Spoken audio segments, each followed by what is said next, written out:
เดือนกุมภาปีที่ผ่านมาซุมน้อง2 คน เป็นคนที่อยู่ในเหตุการณ์มื้อนั้นหลายคนในสังคมนั่นแหละเบิ้งแล้วเขาจะก็ตีราคาไปเองคิดไปเองว่าเหตุการณ์เมื่อนั้นมันอาจจะเกิดขึ้นแบบนั้นแบบนี้10 คน10 การเดา10 การคาดเดาเฮ็ดให้ข้าวตัวนี้มันเป็นการมั่วซั่วไปเบิดบางคนเบิ้งมันในแง่นึงบางคนเบิ้งอีกแง่นึง10 คนก็เบิ้ง10 แง่สินะมื้อนี้อยากให้น้อง2 คนนี้อธิบายแล้วก็เว้าว่าเกี่ยวกับเหตุการณ์ในมื้อนั้นเท่าที่มันอยู่ในตาของสุน้องเท่าที่มันอยู่ในสมองของสุน้องจดจำภาพทุกอย่างในมื้อนั้นให้สังคมเนี่ยครับรู้กันว่า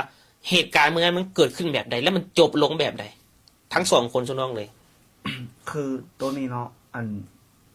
คือกรมมันก็เคยเราไปหอบนึงเนาะแต่ว่าคือน้องก็ยอมรับว่าบ่เคยเราไอ้ยังบ่เคยเราออกซื้อจักบาทก็นึงก็คือตัวเองก็คือสิบ่พร้อมที่จะเล่าเรื่องตัวนี้มันเป็นภาพที่แบบบาดตาที่สุดแล้วก็เสียใจแล้วก็เหลือใจที่สุดแล้วตัวเองก็ยังรับบ่ได้อ่ะนะแต่มื้อนี้น้องสิก็สิเว้าแวบคร่าวๆให้แต่ว่าเรื่องรายละเอียดแท้มื้อใดน้องพร้อมแล้วน้องจึงกันสิเล่าให้มันละเอียดเป๊ะทุกอย่างของทุกข้อมูลนั้นก็สิเว้าตรงๆว่าก่อนที่แบบทุกคนออกมาได้นี่เนาะ3 คนมี3 คนมีมินแน่ที่ว่าอยู่ในเหตุการณ์เนาะก่อนสิออกมาได้ก็ยอมรับว่าอีลากอีเรือก็เกือบตายคันก็จะมาสวยสายอีกน้อยเดียวแหละแม่นน้องก็บ่รอดคันมาสวยสาประมาณ1 นาทีหรือ1 นาทีปลาย2 นาทีก็คือบ่รอดคือกันตายแน่นอนตอนแรกที่ตายย้อนไฟตอนควันหายกันบ่มีอากาศหายใจบ่มีควันหายใจครั้งแรกที่น้องฮู้เลยว่าไฟไหม้แม่นตอนใดมื้อนั้นก็คือน้องนอนอยู่แล้วหลับเลยแหละนอนหลับแล้วอยู่ๆยินเสียงคลื่นลมพัดเข้ามาแฮงเสียงคลื่นพายุเข้าตื่นขึ้นมาเนาะ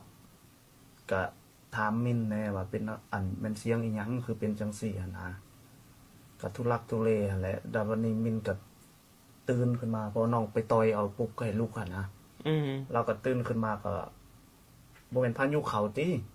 โอ้ตอนตื่นขึ้นมาหันยังบ่ได้กินไฟบ่ได้กินควันมีแต่เสียงเข้ามาซื่อๆบ่เสียงอาจจะเป็นอยู่ห้องโถงเนาะโอ้มันคือภายนอกอ้อมข้างเบิดเลยที่ว่าเป็นคือพายุเป็นเสียงรวมเข้ามาบ่รู้ว่ามาทางใดคือแบบไปไหม้ปิวแน่สินะเฮือนก็สั่นสั่นรู้สึกว่าเฮือนสั่นหน่อยนึงแล้วว้ายพายุอีหยังจนเฮ็ดให้เฮือนสั่นแล้วก็เสียงลมแรงน้องลุกขึ้นเปิดฝากังทางหัวนอนเนาะเลี้ยวออกไปทางนอกหั่นบ่มีลมบ่มีหยังบ่มีลมจักอีเดี๋ยวเบิ่งอีหยังกับต้นไม้ก็บ่เหน็งบ่แม่นล่ะสิอากาศบ่ได้มันบ่มีหยังการเปลี่ยนแปลงเลยว่ะบ่ฮ้อนบ่หยังเลยมีแต่เสียงอย่างเดียวแม่นบ่แม่นกินบ่มาอุณหภูมิบ่ขึ้นแต่ว่าเสียงอย่างเดียววูดอยู่หั่นมีแต่เสียงแล้วจังหวะนั้นน้องไปเปิดประตูเนาะแต่สิขอเล่าขาดบางอันเพราะว่าจะบ่ขอเล่ารายละเอียดเปิดประตูแล้วปุ๊บเข้ามาเลยฟันทั้งควันทั้งไฟปุ๊บเข้ามากระทบหน้าน้องเลยตอนนั้นกระทบหน้าเลยแฟนก็เลี้ยวไปเห็นแล้วก็เป็นบาเลยโอพอเราฮู้เลยว่าไฟแน่นอนฟันทังเลยแล้วยินเสียงแก้วเสียงหยังตกในสิมันแตกน้องปิดเข้าคืนปิดประตูเข้าคืนแล้วก็แล่นไปจับเอาแขนนางมินแขนแฟนหันแล่นไปห้องน้ำเอาผ้าห่มไปแน่ลากผ้าห่มไปเป้าหมายก็สิเปิดน้ำเนาะปกผ้าห่มบุกไฟออกสินะแต่น้ำบ่มีเลยน้ำบ่มาแล้วเห็นป้องน้อยอยู่ทางเทิงก็เลยป้องน้อยคือหยัง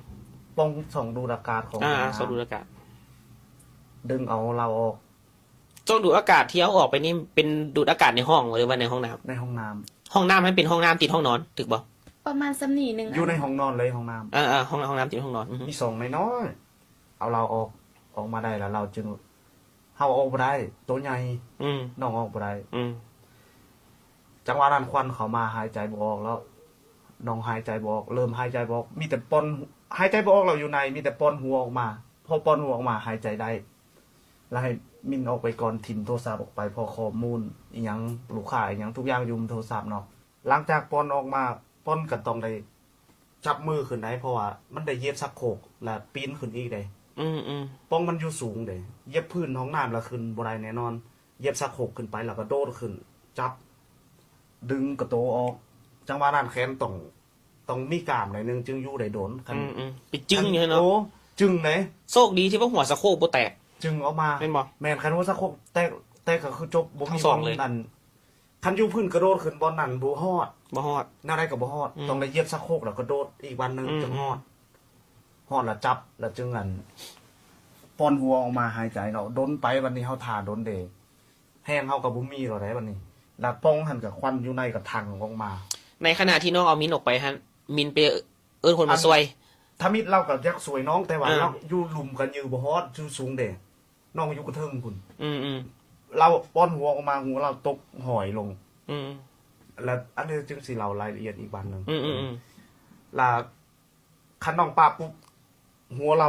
ถังลงนอกจับแต่ขาเราเนาะหัวเราปอนลงแล้ว จับขาไปคันปะปุ๊บ คอหัก ทางคอหักแน่นอนคันเอามือลงก่อนกับมือหัก สูงดิ แต่ว่ามีแม่วานแลนไปแลนมาแถวนั้น เราเอินใส่ว่าเมาค่อยก่อนเมาค่อยก่อน ลาแม่วานจึงกันเอาโต๊ะหันมาใส่จึงปีนขึ้นไปเอามินลง จังหวะนั้นมินลงไหนแล้วก็มินก็แล่นออกไปนอกแล่นออกไปนอกไปเอิญใส่คนทางนอกว่าเขาไปสวยแน่ยังมีคนติดอยู่ในยังมีคนติดอยู่ในเนาะ แล้วในขณะนั้นน้องก็ยังจ้อง น้องมันจ้อง แล้วก็